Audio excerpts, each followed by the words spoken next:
Huh? Floyd's? Have you been to Floyd's? No. You should go to Really? Remember when the only place I'd been in the state was Shakopee? Now it's like now I could give you the geography of the place. Now you're big everywhere. It is Waconia, right? It's not like Winona. No, Winona is like another place, right? That is another place, Okay. yes. Winona is another place, yes, Michael. Yeah. We've established that. Yeah. I can't figure out if this podcast has been absolutely awesome or one of our worst. What do you think? It's been pretty good. Okay. It's been pretty good. Yeah. Yeah. Everybody knows Patrick, right? He's got a beard now. No. Patrick, who I've talked about before, where he and I met was on a flight to Montreal that was, honestly, we both almost died. I mean, we almost crashed. yeah, twice. I think anytime anybody flies with you, they feel like they've almost died. It was a horrifying. It's definitely like when I was. I don't know if aviation has just gotten better over the years, but when I was in Florida, I was like almost in a plane crash once a season. And honestly, I was flying from Washington to Raleigh once. We took off, our wing almost hit the ground. I was flying from Buffalo to LaGuardia once. We took off, and we were struck by lightning over in New York City. And then we had another horrible one. The best thing about these stories is Michael would never exacerbate them. He's only telling you the facts. So I will go and find the freaking reports on CNN that we were the last plane that landed in freaking LaGuardia. You will not, because you will get distracted between now and then. You'll forget all about it. But this one in Montreal, we were on a regional jet, Northwest, right? Was it still Northwest? We were on a regional jet, like sitting in seat 2, A and B, legs touching. Yeah.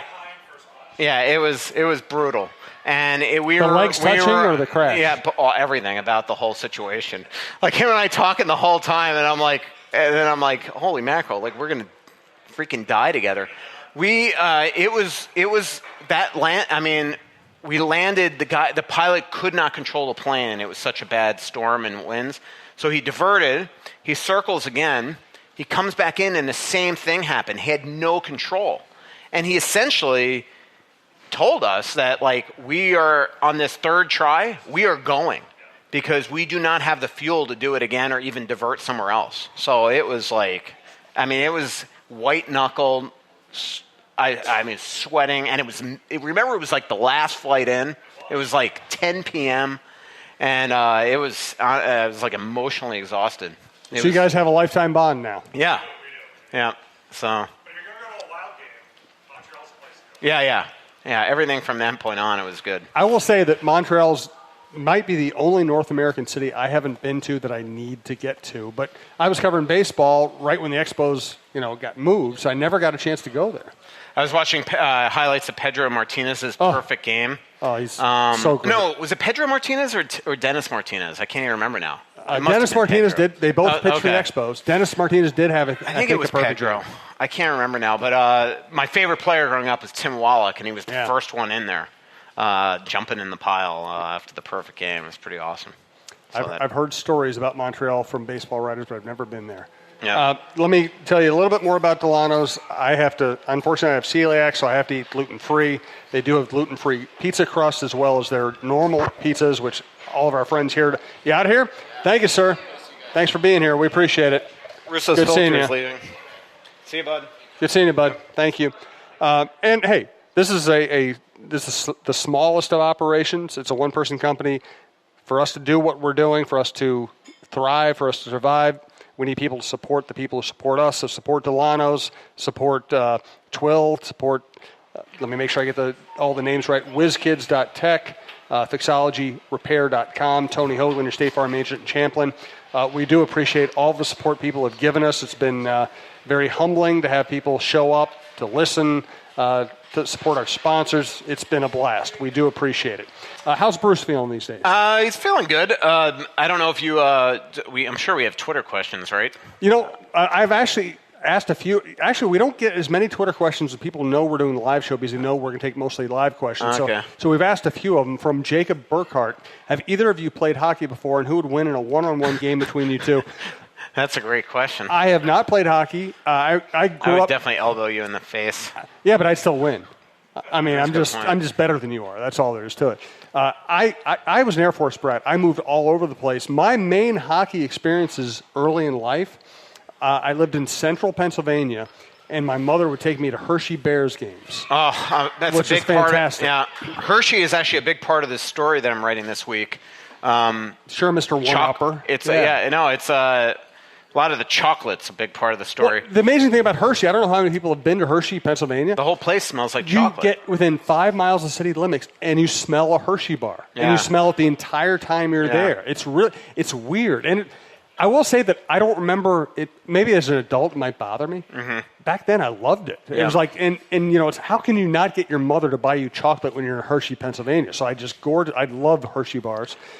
So I used to go to those. I used to go to the Washington Clippers minor league games. No, it was the Baltimore Clippers. I don't know. I went to minor league hockey in Hershey, Pennsylvania, in Baltimore, and Washington, D.C. when I was growing up. And then I moved to St. Louis, and unbeknownst to me, St. Louis has a really good high school hockey market. Yeah. I mean, my high school had a really good couple of years team. ago, they had 5 first-round picks. Yeah, so St. Louis is a good hockey market. So I went to all my high school teams' games. My buddies played hockey. I just never really got. I played lacrosse. I ran track. I did all the things you do if you don't have any motor skills. Yep. But I never played hockey, but I kind of wish I had now. Yeah, I mean St. Louis. I mean, obviously Cunning's from there. Yep. Matt Kachuk was all in that Tell you class. what, high school Clayton games down there Keller, were a who's blast. absolutely unbelievable. Fredericks, and then who's it? Is it Brown? Logan Brown, maybe, that plays for Ottawa. I'm not sure. But back to the Hershey. So I'm doing this story where Hershey's just a part of it. You got to read the story I'm writing this week. It's think one about of it. these stories that's got the ability to be incredible if I write it right, and it's like I've been. You need help? I need your wordsmith. It's funny, but the quotes are so good. I know. That I'm trying to figure out a way to just incorporate all this, but it's really just a cool, awesome story about the Boudreaux.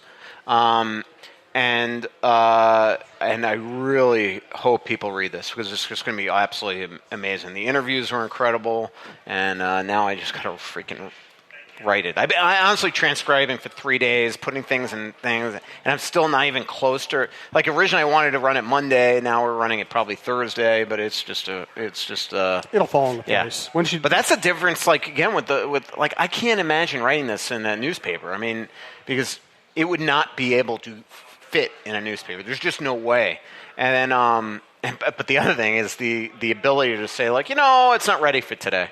And my editor was actually perfectly fine with it because we just had all these announcements yesterday, the last couple days at the Athletic. So yeah, read it, Jim.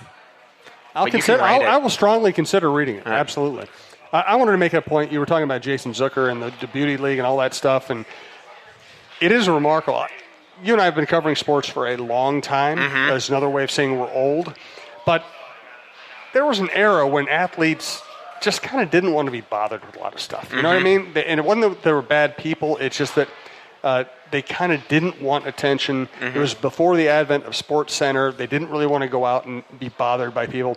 The modern athlete is remarkably generous with his or her time and when it comes to good works. And you see it with every single team in town. You see it with the University of Minnesota. You see it with all universities. Zucker, Kyle Rudolph, Maya Moore, Lindsay Whalen, they are always out there doing good things. Well, one of the neatest things that happened yesterday is Zucker, he and his wife are building the Zucker family suite at Children's Masonic in the Kyle Rudolph end zone. Yep. And what the suite is essentially going to be a broadcast studio during the day and a suite at night for kids to be able to watch a Wild game and pretend like they're at a game. Like it's going to be outfitted like a suite, big screen TV. They're going to have vendors in there, popcorn and stuff.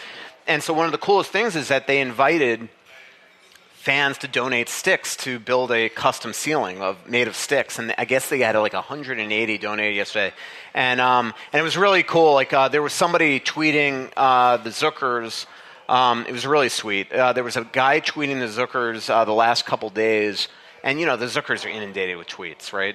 But saying, my grandson passed away at Children's many years ago. a newborn. And I'd really, his grandson's name, I think, was Oren, and really want to donate a stick in his memory. But I can't make it to the Beauty League tonight. And I noticed, I was attached to the tweet, but I noticed the Zookers weren't responding. And so I finally DM'd the guy, named Oli, by the way, his nickname, Oli. But I DM'd him that I'm like, hey, I'm going to work at the Starbucks in Eden Prairie all day today.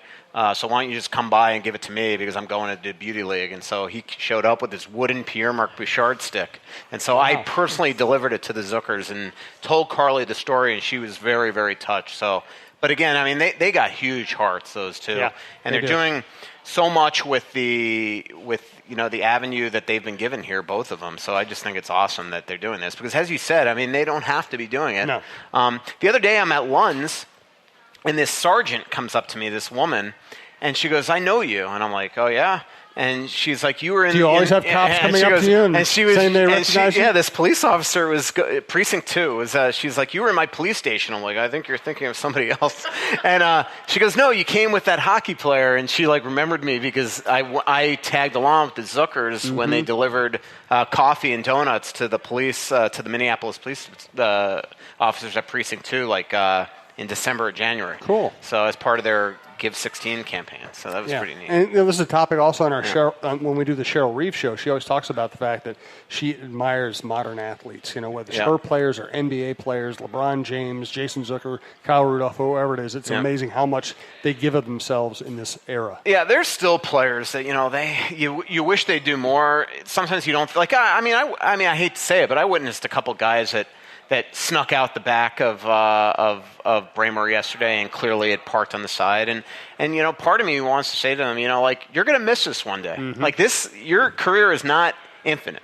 And, at some point, people aren't going to know who you are, and you're going to kind of wish that you were as beloved as you are now and to make a kid's day. And God knows, both these guys might have had, things to do and things they couldn't get out of and had to get out of there.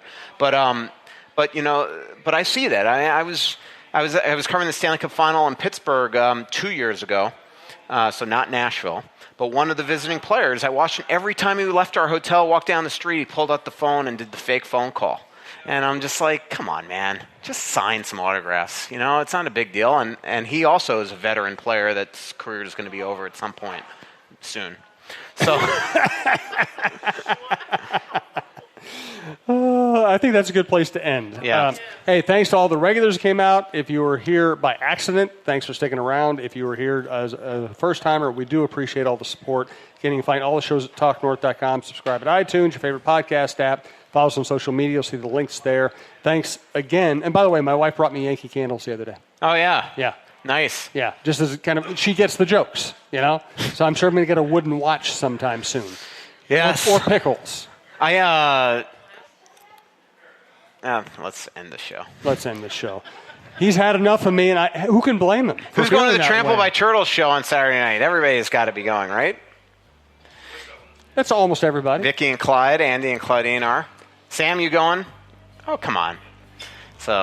But thanks to Trampled for donating victory and thanks, winners. as always, to Trampled by Turtles for donating the music, and thanks to Jayhawks for donating music on the other shows. Thanks to our producer, Brandon Morton. Sometimes I forget to mention Brandon. That's bad on my part. Horrible. It is. Thanks to Dulono's Pizza. Again, convenient, everything right downtown. Target Field, Target Center, Ramp C, parking lot right just south here.